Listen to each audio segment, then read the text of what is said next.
나는 소리를 내지 않으면 아무도 듣지 않는 집에서 살아왔습니다. 그래서 평생 목소리로 가족을 지켜야 했습니다. 사람들은 나를 버럭대는 시어머니라고 불렀습니다. 하지만 나는 한 번도 누군가를 밀어내고 싶었던 적은 없었습니다. 그저 이 집이 무너지지 않길 바랐을 뿐이었습니다. 그러던 어느 날 며느리가 말없이 집을 나가기 시작했습니다. 그때 처음으로 알았습니다. 내가 지키고 있던 것이 사랑이 아니라 방식이었을지도 모른다는 걸 말입니다. 며느리는 캄보디아에서 온 아이였습니다. 말이 통하지 않는 집에서 조심스럽게 웃던 아이였습니다. 나는 그 아이를 받아들였다고 생각했습니다. 밥을 먹이는 것이 사랑이고 가르치는 것이 배려라고 믿었습니다. 그래서 하나하나 알려주었습니다. 이 집에서는 이렇게 해야 한다고 말했습니다. 그 말들이 쌓일수록 집은 조용해졌습니다. 조용해져서 편해졌다고 생각했습니다. 하지만 그 조용함 속에서 며느리는 점점 말이 없어졌습니다. 나는 그 침묵을 착함이라고 착각했습니다. 나는 여전히 집을 지키는 사람이었습니다. 아파도 말하지 않았고 힘들어도 참고 움직였습니다. 그래야 가족이 돌아간다고 믿었습니다. 그런데 며느리는 자주 밖으로 나가기 시작했습니다. 처음에는 바람을 쐰다고 했습니다. 점점 돌아오는 시간이 늦어졌습니다. 나는 묻지 않았습니다. 묻는 순간 내가 불안한 사람이 될까 봐서였습니다. 대신 더 엄격해졌습니다. 그게 내가 할 수 있는 유일한 방법이었기 때문이었습니다. 그러던 날 며느리가 조용히 말했습니다. 숨 좀 쉬고 싶다고 말했습니다. 그 말 한마디가 내 마음을 멈추게 했습니다. 그때까지 나는 한 번도 생각해 본 적이 없었습니다. 누군가에게 이 집이 숨막히는 곳일 수도 있다는 걸 말입니다. 그날 이후 나는 처음으로 며느리의 침묵을 보기 시작했습니다. 그리고 그 침묵이 나를 향한 신호였다는 것도 알게 되었습니다. 안녕하세요, 여러분. 오늘도 여러분과 함께할 수 있어서 정말 기쁩니다. 이 채널에서는 누군가의 삶 속에 숨겨진 말하지 못한 마음과 쉽게 판단할 수 없는 가족의 이야기를 전하고 있습니다. 만약 이런 이야기가 마음에 오래 남으신다면 무료로 할 수 있는 구독과 좋아요로 함께 해주시면 큰 힘이 됩니다.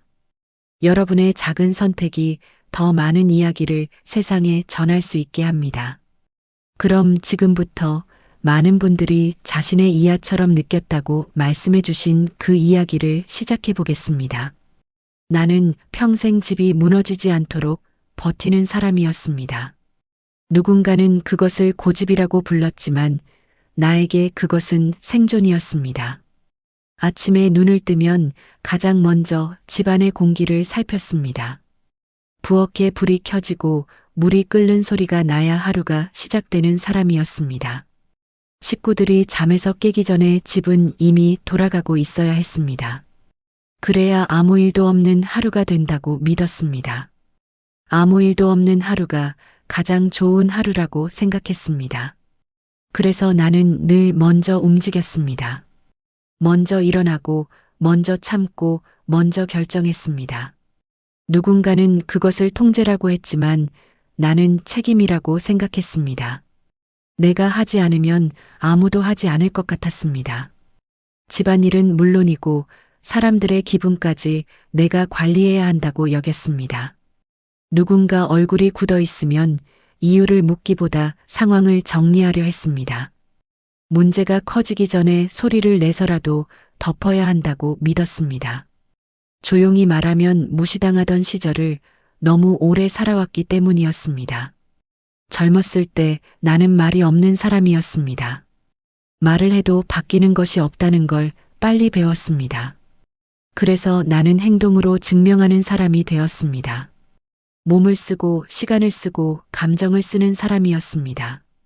아프다는 말은 사치처럼 느껴졌습니다. 힘들다는 말은 집을 흔드는 소리처럼 들렸습니다.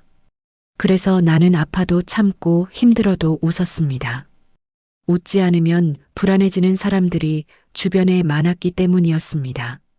아이를 키울 때도 그랬습니다. 아이가 울면 먼저 안아주기보다 먼저 이유를 따졌습니다. 그래야 다시 울지 않을 거라고 믿었습니다. 사랑은 달래는 것이 아니라 가르치는 것이라고 배워왔기 때문이었습니다. 그 방식이 차갑다고 말하는 사람도 있었지만 나는 몰랐습니다. 그렇게 하지 않으면 아이가 세상에서 버티지 못할 것 같았습니다. 세상은 친절하지 않았고 나는 그걸 너무 잘 알고 있었습니다. 그래서 집 안만큼은 더 단단해야 한다고 생각했습니다. 단단하다는 건 흔들리지 않는다는 뜻이었습니다. 흔들리지 않으려면 누군가는 중심을 잡아야 했습니다. 그 중심이 늘 나였습니다. 남편도 아이도 그 중심에 기대어 살고 있다고 느꼈습니다. 그래서 나는 쓰러질 수 없었습니다. 내가 무너지면 이 집 전체가 같이 무너질 것 같았습니다. 그 두려움은 하루도 나를 떠난 적이 없었습니다. 사람들은 내가 목소리가 크다고 했습니다. 화를 잘 낸다고도 했습니다. 하지만 나는 화를 낸다고 생각한 적이 거의 없었습니다. 다만 급해졌을 뿐이었습니다. 지금 바로 잡지 않으면 늦을 것 같았기 때문이었습니다. 집안의 질서가 흐트러지는 소리는 나에게 경고처럼 들렸습니다. 그래서 나는 소리를 높였습니다. 목소리를 높여야 내 말이 무게를 가진다고 믿었습니다. 조용히 말하면 가볍게 흘려보내질 것 같았습니다. 그렇게 나는 점점 말보다 목소리를 먼저 쓰는 사람이 되었습니다. 부드럽게 말하는 법은 배운 적이 없었습니다. 누군가 나에게 그렇게 말해도 괜찮다고 가르쳐 준 적이 없었습니다. 그저 참고 견디고 지켜내는 법만 배웠습니다. 그래서 나는 그 방식이 전부인 줄 알았습니다. 그 방식이 누군가에게 상처가 될 수 있다는 생각은 해보지 못했습니다. 그때의 나는 지키는 사람이었고 공격하는 사람은 아니라고 확신했습니다. 나는 내 자리에서 최선을 다하고 있다고 믿었습니다. 그 믿음이 흔들리기 전까지는 말입니다. 아들이 결혼한다고 했을 때 나는 기뻤습니다. 기쁘지 않았다고 하면 거짓말이었습니다. 집에 사람이 하나 더 늘어난다는 건 살아있다는 증거 같았기 때문이었습니다. 하지만 기쁨보다 먼저 든 감정은 안심이 아니라 불안이었습니다. 이 집의 공기가 달라질지도 모른다는 생각이 들었습니다. 그 공기는 내가 수십 년 동안 붙잡고 지켜온 것이었습니다. 누군가 새로 들어오면 가장 먼저 바뀌는 것도 공기라는 걸 알고 있었습니다. 그래서 나는 마음이 급해졌습니다. 며느리가 오기 전부터 집을 더 자주 정리했습니다. 쓸데없는 물건을 버리고 동선을 다시 살폈습니다. 이 집의 질서가 흐트러지지 않게 미리 준비한다고 생각했습니다. 그 준비가 누군가를 맞이하기 위한 것이었는지 막아내기 위한 것이었는지는 알지 못했습니다. 며느리를 처음 만났을 때 나는 웃고 있었습니다. 웃는 얼굴이었지만 마음은 계산하고 있었습니다. 이 아이는 어떤 성격인지 어디까지 말해도 되는 사람인지 살피고 있었습니다. 며느리는 말수가 적었습니다. 고개를 자주 숙이고 질문에는 짧게 대답했습니다. 그 모습이 예의 바르다고 느껴지면서도 한편으로는 답답했습니다. 무슨 생각을 하는지 알 수가 없었기 때문이었습니다. 나는 속으로 생각했습니다. 이 집에 들어오면 이렇게 조용히만 있어서는 안 된다고 말입니다. 살다 보면 부딪힐 일도 많고 말로 풀어야 할 일도 많다고 생각했습니다. 그래서 나는 하나씩 알려주려 했습니다. 이 집에서는 어떻게 해야 하는지, 무엇을 먼저 해야 하는지 말해주었습니다. 며느리는 고개를 끄덕이며 다 알겠다고 했습니다. 그때 나는 안심했습니다. 말이 통한다고 생각했습니다. 하지만 지금 돌아보면 그 고개 끄덕임은 이해가 아니라 참고 있었다는 신호였습니다. 며느리는 집에 들어온 뒤에도 조용했습니다. 아침에 먼저 일어나지도 않았고 먼저 나서지도 않았습니다. 나는 그 모습을 보고 마음이 불편해졌습니다. 나에게는 당연했던 일들이 그 아이에게는 당연하지 않은 것처럼 보였습니다. 그래서 나는 말을 더 많이 하게 되었습니다. 이 집에서는 이렇게 한다고 설명했습니다. 예전부터 그래왔다고 말했습니다. 그 말 속에는 바뀌지 말아야 한다는 뜻이 들어 있었습니다. 며느리는 여전히 조용히 듣기만 했습니다. 그 침묵이 나를 더 불안하게 만들었습니다. 말하지 않으면 속을 알 수 없다고 생각했기 때문이었습니다. 나는 답답해졌고 답답해질수록 목소리가 커졌습니다. 크게 말해야 전달된다고 믿었습니다. 며느리는 점점 더 작아지는 것처럼 보였습니다. 눈을 마주치지 않았고 대답은 점점 짧아졌습니다. 나는 그걸 반항이라고 생각하지 않았습니다. 오히려 마음을 닫고 있다는 생각이 들었습니다. 그래서 더 붙잡으려 했습니다. 집안일을 하나 더 알려주고 생활 습관을 하나 더 고쳐주려 했습니다. 그것이 어른의 역할이라고 믿었습니다. 나도 그렇게 배워왔기 때문이었습니다. 그렇게 며느리와 나는 같은 공간에 있으면서도 다른 속도로 숨쉬고 있었습니다. 나는 빠르게 정리하려 했고 며느리는 천천히 견디고 있었습니다. 그 차이를 인정하기에는 나는 너무 오래 한 방식에 익숙해져 있었습니다. 그날은 큰 문제가 없어 보였습니다. 밥은 먹었고 하루는 지나갔습니다. 하지만 집안의 공기는 분명 달라지고 있었습니다. 그 공기를 가장 먼저 느낀 사람은 아마 나였을 것입니다. 그래서 나는 더 예민해졌습니다. 지키고 싶었던 것이 흔들리고 있다는 걸 느꼈기 때문이었습니다. 그때의 나는 몰랐습니다. 내가 느끼는 불안이 며느리에게는 숨막힘이 되고 있었다는 사실을 말입니다. 그날도 특별한 일은 없었습니다. 밥은 제 시간에 지어졌고 식구들은 같은 자리에 앉았습니다. 겉으로 보기엔 아무 문제도 없는 하루였습니다. 그래서 나는 더 불안했습니다. 아무 일도 없다는 건 언제든 일이 생길 수 있다는 뜻처럼 느껴졌습니다. 며느리는 그날따라 더 말이 없었습니다. 숟가락 소리만 조용히 났고 눈은 자꾸 아래로 향해 있었습니다. 나는 그 모습을 보며 이유를 찾으려 했습니다. 어디가 불편한지 무슨 생각을 하는지 묻고 싶었습니다. 하지만 묻는 대신 먼저 말했습니다.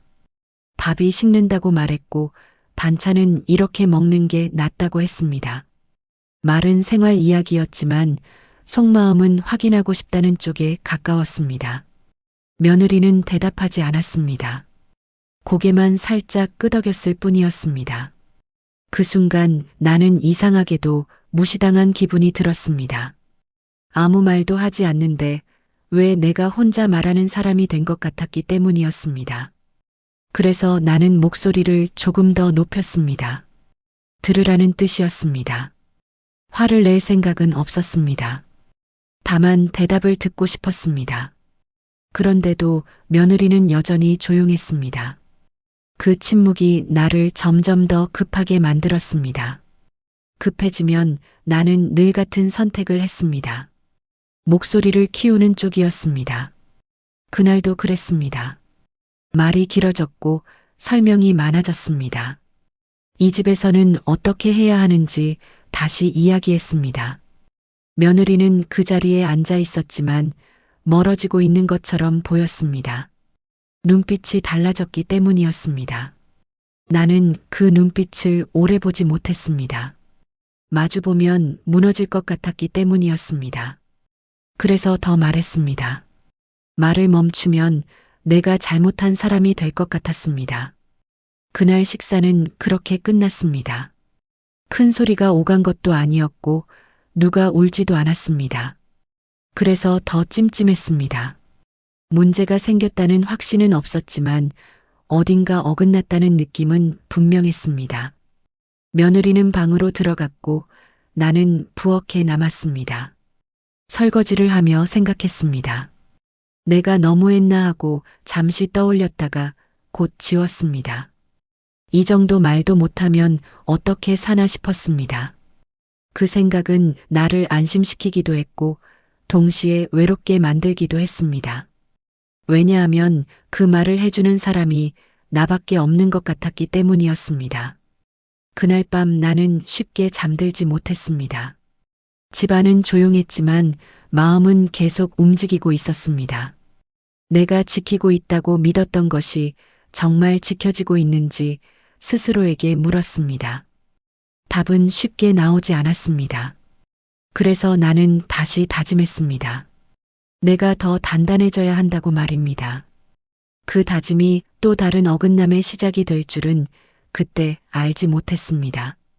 그날 이후로 나는 며느리의 침묵이 유난히 잘 보이기 시작했습니다. 예전에도 말이 많던 아이는 아니었지만 그때부터는 침묵의 결이 달라졌습니다. 대답을 하지 않는 것이 아니라 대답할 마음이 없는 사람처럼 느껴졌습니다. 밥을 차릴 때도 설거지를 할 때도 움직임이 조심스러웠습니다. 마치 소리를 내면 안 되는 집에 사는 사람처럼 행동했습니다. 그 모습이 처음에는 성실해 보였습니다. 시키지 않아도 움직이고 말없이 일을 하는 모습이 착해 보이기도 했습니다. 그래서 나는 그 침묵을 문제라고 생각하지 않았습니다. 오히려 편하다고 느꼈습니다. 말이 없으니 부딪힐 일도 줄어든다고 생각했습니다. 집안이 조용해지면 모든 게 잘 돌아간다고 믿었습니다. 그런데 이상하게도 마음은 더 불편해졌습니다. 조용한 집안에서 나 혼자 말하는 시간이 늘어났기 때문이었습니다. 나는 여전히 같은 말을 하고 있었는데 듣는 사람이 없는 기분이 들었습니다. 그 아이는 고개를 끄덕이거나 짧게 대답했지만 그 이상은 없었습니다. 예, 알겠습니다. 괜찮습니다. 라는 말만 반복했습니다. 그 말들이 점점 벽처럼 느껴졌습니다. 다가갈수록 튕겨나오는 느낌이 들었습니다. 그래서 나는 더 자세히 설명하기 시작했습니다. 왜 이렇게 해야 하는지, 왜 지금 해야 하는지 하나하나 말했습니다. 그건 가르침이기도 했고 확인이기도 했습니다. 나를 듣고 있는지, 이 집을 받아들이고 있는지 알고 싶었습니다. 하지만 며느리는 여전히 조용했습니다. 그 조용함이 점점 낯설어졌습니다. 나를 불편하게 만들었기 때문이었습니다. 말을 하지 않으니 마음을 알 수 없었습니다. 마음을 알 수 없으니 믿을 수 없었습니다. 나는 믿을 수 없는 사람 앞에서 늘 같은 반응을 보였습니다. 더 단단해지고 더 엄격해지는 쪽이었습니다. 그게 나를 지키는 방법이었기 때문이었습니다. 며느리가 부엌에서 접시를 떨어뜨렸던 날도 그랬습니다. 큰 소리는 아니었고 금이 간 것도 아니었습니다. 그런데 나는 그 소리에 과하게 반응했습니다. 조심하라고 말했고 왜 그런 식으로 하느냐고 물었습니다. 그 아이는 놀란 얼굴로 연신 죄송하다고 했습니다. 나는 그 사과가 마음에 들지 않았습니다. 미안하다는 말 뒤에 아무 설명도 없었기 때문이었습니다. 왜 그런지 말해주길 바랐지만 그러지 않았습니다. 그 침묵 앞에서 나는 또 목소리를 높였습니다. 이 집에서는 이렇게 하면 안 된다고 말했습니다. 말을 하면서도 속으로는 스스로를 설득하고 있었습니다. 내가 잘못한 게 아니라는 걸 확인하고 싶었습니다. 그날 밤 며느리는 일찍 방으로 들어갔습니다. 문이 닫히는 소리가 유난히 크게 들렸습니다. 나는 텔레비전을 켜놓고도 화면을 보지 못했습니다. 머릿속에는 낮의 장면이 계속 떠올랐습니다. 내가 왜 그렇게까지 말했는지 스스로에게 물었습니다. 답은 늘 같았습니다. 이 집을 지켜야 했기 때문이라는 말이었습니다. 하지만 그날은 그 말이 나를 위로하지 못했습니다. 왜냐하면 지키고 있다는 느낌보다 멀어지고 있다는 느낌이 더 컸기 때문이었습니다. 며느리의 침묵은 점점 깊어졌고 나는 그 깊이를 가늠할 수 없었습니다. 그때 처음으로 이런 생각이 들었습니다. 혹시 내가 지키고 있는 건 집이 아니라 내 방식일지도 모른다는 생각이었습니다. 그 생각은 오래 붙잡지 못했습니다. 붙잡는 순간 내가 무너질 것 같았기 때문이었습니다. 그래서 나는 다시 평소처럼 행동했습니다. 아무 일도 없었다는 듯이 하루를 시작했습니다. 그 선택이 어떤 결과를 부를지는 아직 알지 못했습니다. 며느리는 어느 날부터 집에 오래 머무르지 않았습니다. 아침에 나가면 예전보다 늦게 돌아왔습니다. 처음에는 장을 본다고 했고, 다음에는 잠깐 바람을 쐰다고 했습니다. 나는 그 말을 그대로 믿었습니다. 믿고 싶었습니다. 하지만 돌아오는 시간이 점점 길어지자 마음이 편치 않았습니다. 괜히 창밖을 더 자주 보게 되었고 문 여는 소리에 예민해졌습니다. 그 아이가 들어오면 아무 일 없다는 듯이 행동했습니다. 어디 다녀왔느냐고 묻지도 않았습니다. 묻는 순간 내가 불안해 보일 것 같았기 때문이었습니다. 대신 집안일을 더 꼼꼼히 챙겼습니다. 내가 바쁘게 움직이면 쓸데없는 생각을 안 해도 될 것 같았습니다. 하지만 마음은 자꾸 다른 데로 갔습니다. 혹시 이 집이 답답한 건 아닐지 생각했습니다. 혹시 나 때문에 숨이 막히는 건 아닐지 떠올렸습니다. 그 생각이 들 때마다 스스로를 나무랐습니다. 괜한 상상이라고 마음을 다잡았습니다. 집은 원래 답답한 곳이라고 생각했습니다. 편하면 가족이 아니라는 말도 속으로 되뇌었습니다. 그렇게 스스로를 설득하며 하루를 넘겼습니다. 며느리는 돌아와서도 말을 많이 하지 않았습니다. 피곤하다고 했고 먼저 방으로 들어갔습니다. 나는 그 뒷모습을 보며 말을 삼켰습니다.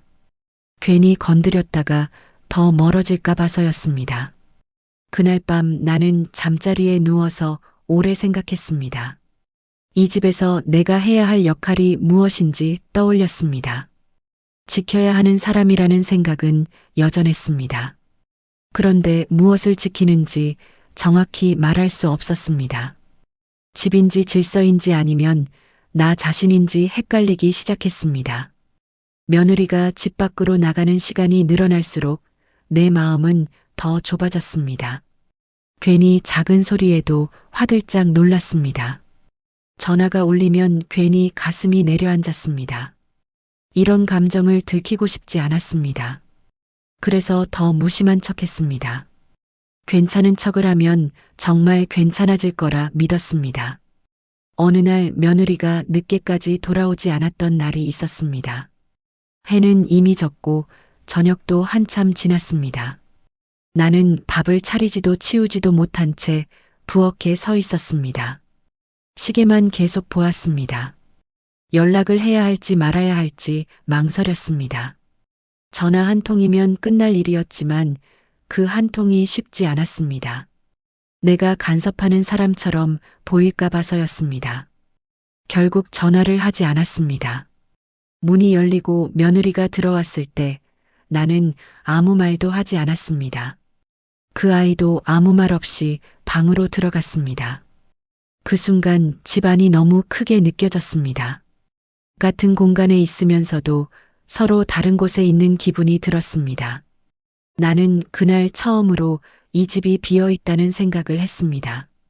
사람은 있는데 마음은 없는 집 같았습니다. 그 느낌이 나를 몹시 불안하게 만들었습니다. 그래서 나는 결심했습니다.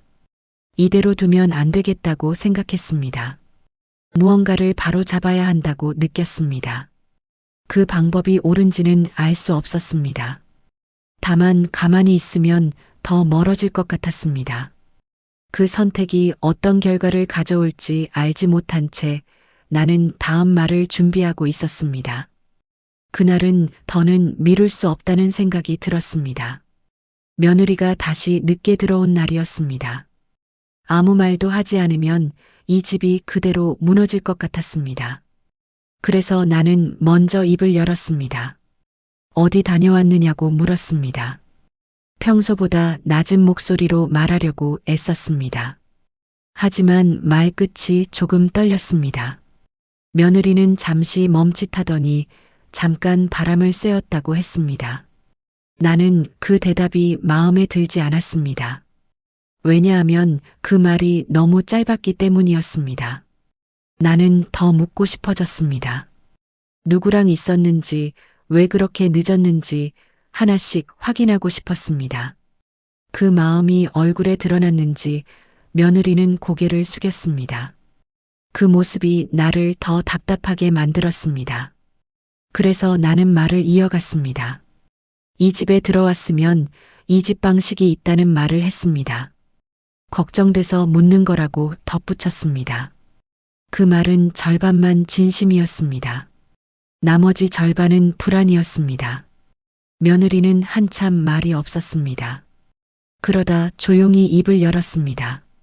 자기도 숨 좀 쉬고 싶었다고 말했습니다. 그 말이 내 귀에 크게 박혔습니다.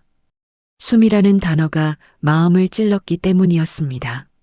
나는 그 말을 받아들이지 못했습니다. 숨 쉴 틈이 없게 한 사람이 된 것 같아 화가 났습니다.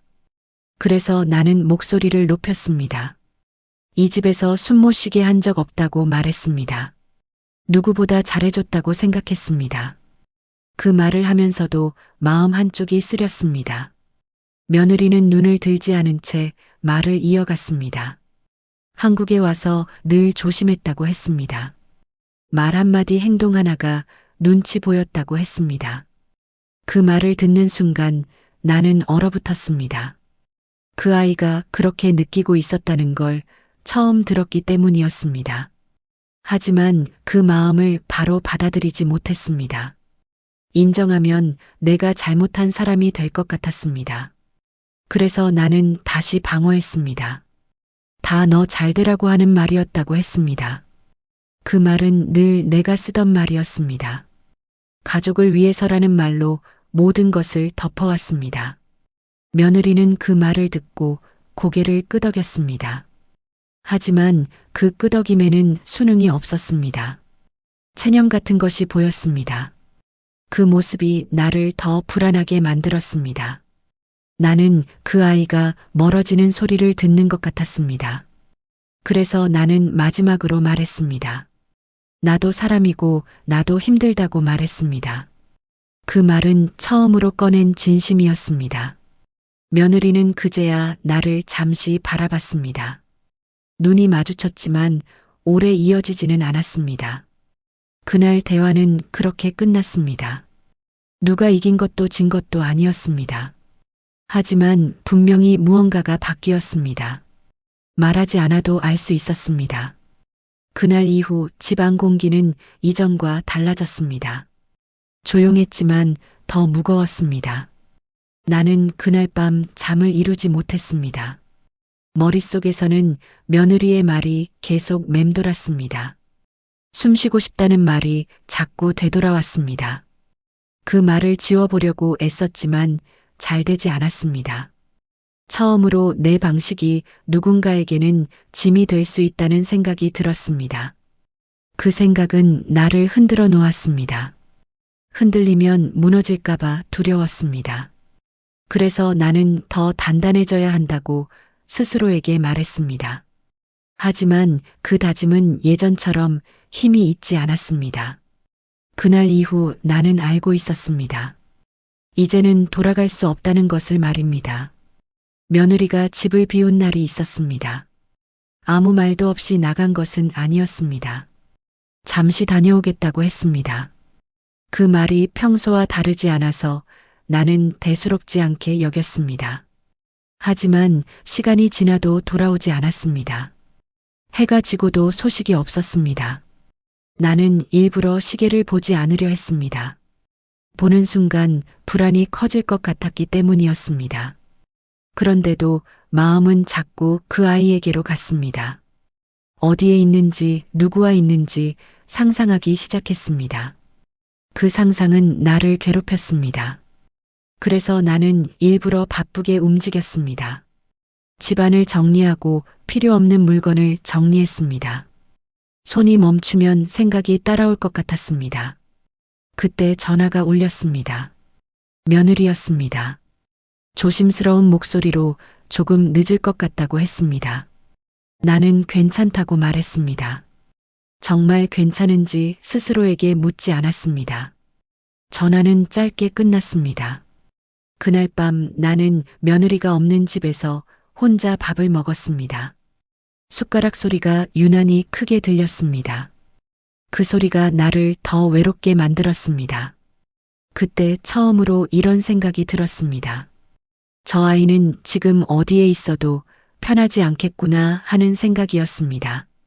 그 생각은 나를 놀라게 했습니다. 왜냐하면 그동안 나는 집이 가장 안전한 곳이라고 믿어왔기 때문이었습니다. 며느리는 늦은 밤에 돌아왔습니다. 얼굴이 많이 지쳐 보였습니다. 눈이 부어 있었고 말수도 적었습니다. 나는 묻고 싶었습니다. 어디에 다녀왔는지 무슨 일이 있었는지 알고 싶었습니다. 하지만 입이 쉽게 떨어지지 않았습니다. 괜히 물었다가 더 멀어질까 봐서였습니다. 며느리는 인사만 하고 방으로 들어갔습니다. 문이 닫히는 소리가 그날은 유난히 무겁게 들렸습니다. 나는 그 소리 앞에서 한동안 움직이지 못했습니다. 그 아이가 처음 이 집에 들어왔던 날이 떠올랐습니다. 낯선 얼굴로 조심스럽게 인사하던 모습이 생각났습니다. 그때의 그 아이는 많이 긴장해 보였지만 웃고 있었습니다. 그 웃음이 언제부터 사라졌는지 떠올려 보려 했습니다. 정확한 순간은 기억나지 않았습니다. 조금씩 사라졌다는 것만 알 수 있었습니다. 그 사실이 마음을 아프게 했습니다. 다음 날 아침 며느리는 평소보다 더 일찍 일어났습니다. 아무 말 없이 밥을 차리고 설거지를 했습니다. 나는 그 모습을 지켜보며 이상한 감정을 느꼈습니다. 고맙기도 했고 미안하기도 했습니다. 그 두 감정이 동시에 밀려와서 마음이 복잡해졌습니다. 며느리는 나에게 말을 걸지 않았습니다. 나도 먼저 말을 하지 않았습니다. 그 침묵 속에서 나는 처음으로 며느리의 입장이 되어 보려고 했습니다. 말이 통하지 않는 집에서 매일 눈치를 보며 사는 기분을 떠올려 봤습니다. 그 상상은 쉽지 않았습니다. 하지만 한 가지는 분명해졌습니다. 그 아이는 도망치고 싶어서 나간 게 아니라 숨을 고르기 위해 나갔다는 생각이었습니다. 그 생각이 들자 가슴이 먹먹해졌습니다. 나는 그동안 숨 돌릴 틈을 주지 않았을지도 모른다는 생각을 했습니다. 그 사실을 인정하는 것이 쉽지 않았습니다. 인정하는 순간 내가 해온 모든 방식이 흔들릴 것 같았기 때문이었습니다. 하지만 그날만큼은 그 생각을 밀어내지 못했습니다. 나는 처음으로 그 아이가 얼마나 외로웠을지 생각했습니다. 그 외로움 속에 내가 있었다는 사실이 나를 괴롭게 했습니다. 그날 밤 나는 오래도록 잠들지 못했습니다. 머릿속에는 며느리의 조용한 뒷모습이 계속 떠올랐습니다. 그 모습을 더 이상 외면할 수 없다는 걸 그때 알았습니다.